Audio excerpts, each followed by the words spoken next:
शौच करने के सही नियम जाने।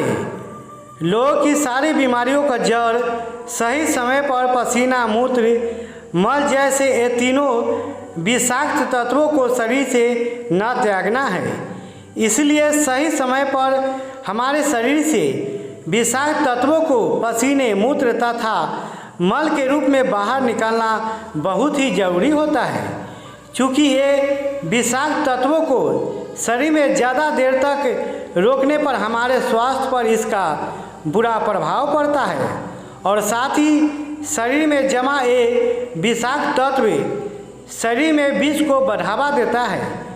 इसके वजह से आप अनेक प्रकार के गंभीर बीमारियों जैसे कब्जियत, एसिडिटी, बवासीर, भक्कंदर, उच्च रक्तचाप, हृदय रोग, लकवा आदि से ग्रसित हो सकते हैं। इसलिए रोजाना सही समय पर मल त्यागने के सही नियमों को जानना जरूरी है, जिसके द्वारा आप आसानी से मल त्याग सकते हैं और इसके अनोखे फायदे उठा सकते हैं। अगर आपको कब्जियत, एसिडिटी की समस्याएं हैं तो रात्रि के समय एक तांबे के लोटे में पानी रख दें तथा शौच जाने से 45 मिनट पूर्व उस पानी को पिए और जब ही महसूस हो तो शौच के लिए जाए। इससे शौच भी खुलकर होगा, हाई बीपी भी कंट्रोल रहेगा।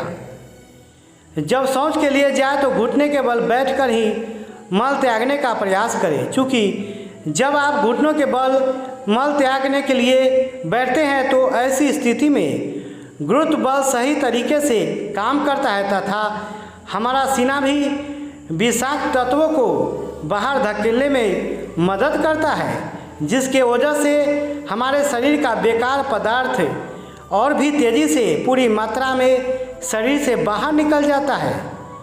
आजकल आधुनिक टॉयलेट का प्रचलन शहरों और गांवों में भी देखने को मिल रहा है, लेकिन आधुनिक टॉयलेट पर बैठकर मल त्याग करना हमारे लिए सहज नहीं होता है तथा मल भी ठीक तरीके से बाहर नहीं निकल पाता है।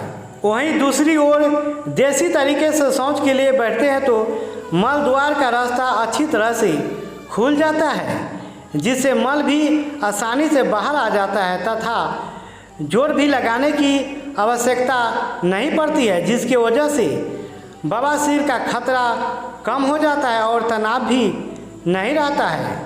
जब हम देसी तरीके से मल त्यागने के लिए बैठते हैं तो हमारे घुटने छाती के पास आकर मिल जाते हैं, जिससे मल के अंदरूनी रास्तों पर अधिक दबाव पड़ता है, लेकिन मल द्वार एक दम स्वतंत्र कंडीशन में होता है, जिसकी वजह से अंदर से निकलने वाला मल आसानी से बिना किसी रुकावट के बाहर हो जाता है। अक्सर कब्जियत से पीड़ित व्यक्तियों को देखा गया है कि मल त्याग करने के बाद भी उनके गुद्दा में कुछ मात्रा में मल रुका रह जाता है, जो आगे चलकर संक्रमण जैसे गंभीर समस्याओं को उत्पन्न कर देता है। इसलिए आपको घुटने के बल बैठकर ही बिल्कुल देसी तरीके से मल त्याग करना चाहिए। इससे आप इस समस्या से निश्चित रूप से बच सकते हैं। मल त्याग करने के बाद इस तरीके से आप कब्ज की समस्या को भी दूर कर सकते हैं, क्योंकि इस तरीके से शौच करने से शरीर का पूरा अपशिष्ट पदार्थ प्राकृतिक रूप से बाहर निकल जाता है, इसलिए कब्ज का खतरा कम हो जाता है। दोस्तों, आप ऑडियंस हम लेखकों का भगवान है।